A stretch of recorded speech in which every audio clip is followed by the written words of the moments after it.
आज एक बहुत ही महत्वपूर्ण विषय पर हम अपना संवाद वेल रखना चाहते हैं।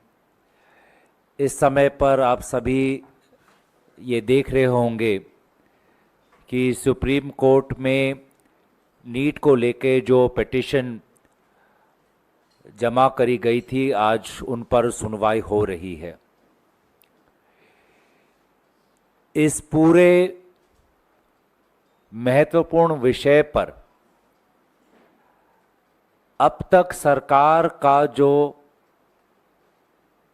रवैया रहा है, उससे पूरे तरीके से कांग्रेस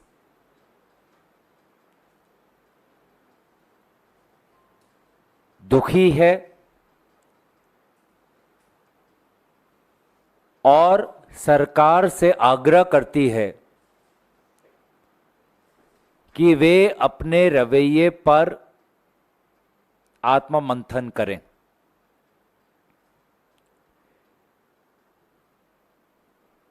अभी तक सरकार ने सुप्रीम कोर्ट की हियरिंग में यही जताया है कि 1563 बच्चों का स्कोर कार्ड कल के एक मीटिंग में निर्णय लिया गया कि स्कोर कार्ड को रद्द किया जाएगा और अब इन बच्चों को ऑप्शन दिया जाएगा कि वो 23 जून को दोबारा परीक्षा दें।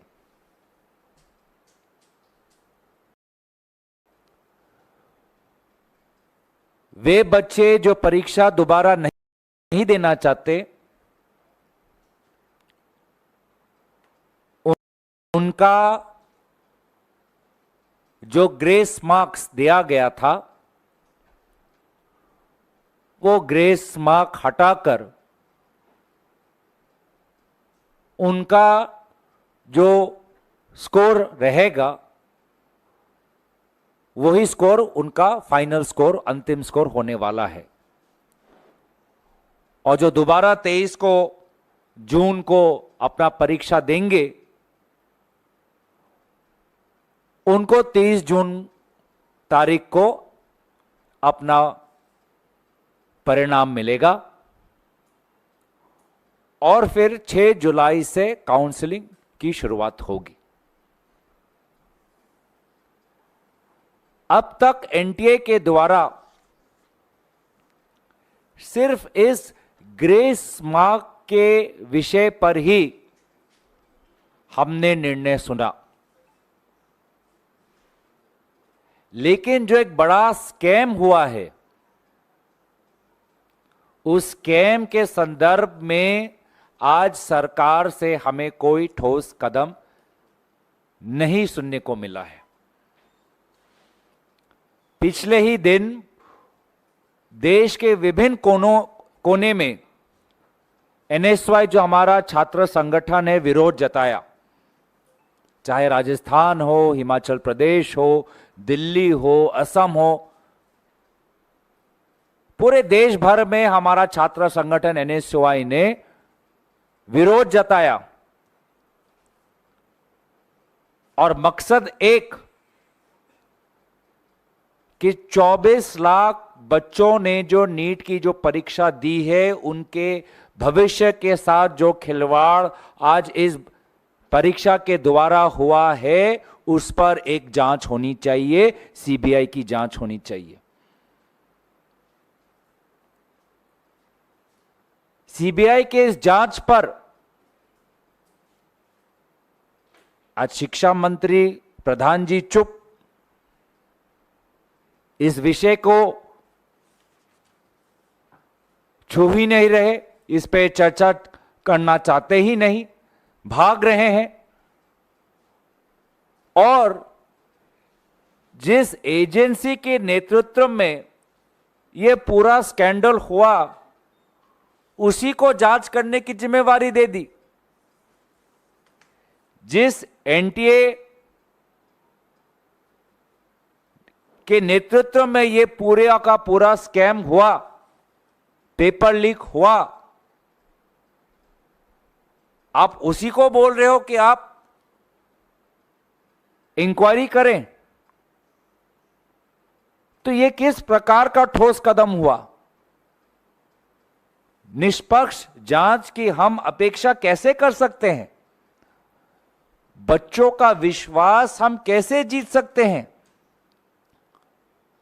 ये बच्चे आज 1 साल, 2 साल, 3 साल अपने युवा वर्ग के वे कीमती समय दिन रात, महीने पर महीने सिर्फ एक परीक्षा में अच्छे परिणाम लाने के लिए अपनी जो जिंदगी है, जो उनके उसके लिए कितना बलिदान करते हैं, आज उसका कोई महत्व नहीं केंद्र सरकार के लिए। एग्जाम सेंटर्स का जो एक नेक्सस बन चुका है, कोचिंग सेंटर्स, एग्जाम सेंटर्स का जो एक नेक्सस है, जो इसने पूरे आज हमारे मध्यम वर्ग, गरीब वर्ग के परिवारों का घर अस्थिर कर दिया है, पैसे मांगकर कि आप पैसे दो पेपर लो, पैसे दो प्रश्न जानो। 10 लाख, 20 लाख, 30 लाख, 40 लाख, इस प्रकार का जो ये नेक्सस है, क्या एनटीए इसकी जांच कर पाएगा? अगर एग्जाम सेंटर्स को, कोचिंग सेंटर्स को कहीं से किसी सुराग से अगर क्वेश्चन पेपर मिला है, तो इसमें जरूर कोई एनटीए का अधिकारी या अधिकारी इसमें शामिल है। तो कहां से एनटीए निष्पक्ष जांच कर सकता है जब उन्हीं के अफसर या उनके ऑफिशियल्स इसमें शामिल हुए हैं? मैं तो धन्यवाद करता हूं राहुल गांधी जी का कि निर्वाचन के परिणाम के बाद जो सबसे पहला सार्वजनिक मुद्दा उन्होंने उठाया, वो ये 24 लाख भारतीय युवा वर्ग के भविष्यों पर जो एक दाग लग चुका है, ये मुद्दा उन्होंने पहले उठाया। प्रधानमंत्री कहां है? प्रधानमंत्री शपथ ग्रहण में व्यस्त, प्रधानमंत्री विदेश दौरे में व्यस्त। वो तो एग्जाम पर तो काफी चर्चा करते थे। लोकसभा चुनाव से पहले वो तो परीक्षा को लेकर बहुत मार्गदर्शन देते थे बच्चों को। आज जो परीक्षा को लेके, नीट की जो परीक्षा को लेके जो सबसे बड़ा स्कैम हुआ है, आज परीक्षा पे चर्चा क्यों नहीं कर रहे प्रधानमंत्री मोदी जी? विदेश जाने का ऐसा क्या उनको इतना लगाव है? तो कांग्रेस पार्टी दोबारा ये मांग जताती है कि यहां पे एक इंक्वायरी हो, और अगर केंद्र सरकार सीबीआई इंक्वायरी नहीं चाहती, क्योंकि इनसे तो हमने 10 साल कितने सीबीआई इंक्वायरी मांगे, कभी भी इन्होंने हमारी बात सुनी नहीं, तो सुप्रीम कोर्ट मॉनिटर्ड एक इन्वेस्टिगेशन हो।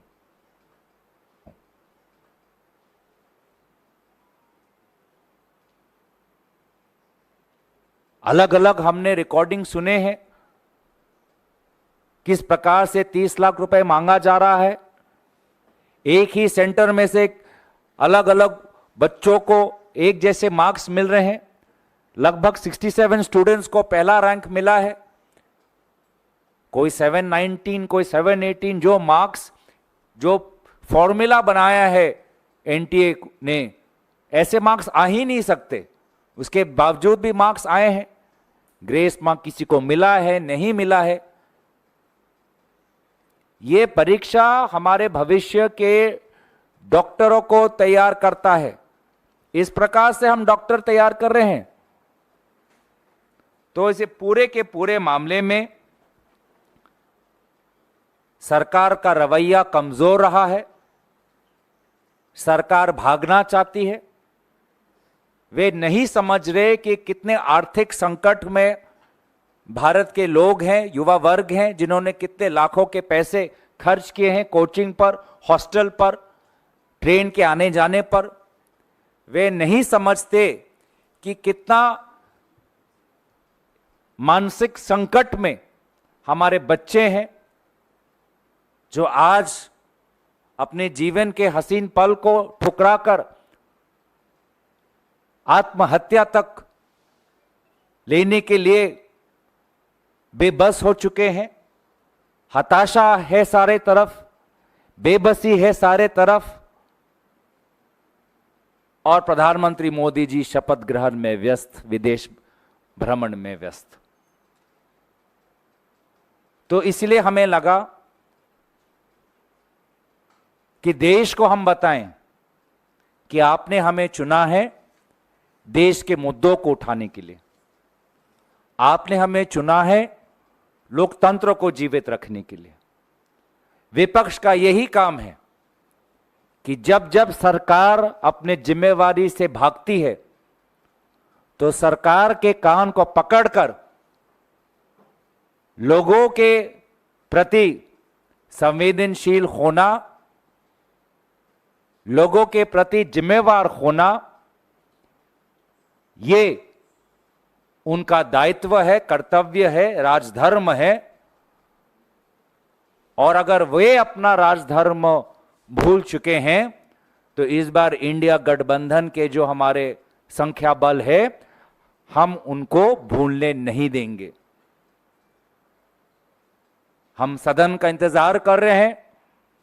सदन के अंदर भी हम हमारे 24 लाख भारतीय युवा नागरिकों की आवाज हम उठाएंगे और नीट के परीक्षा को लेकर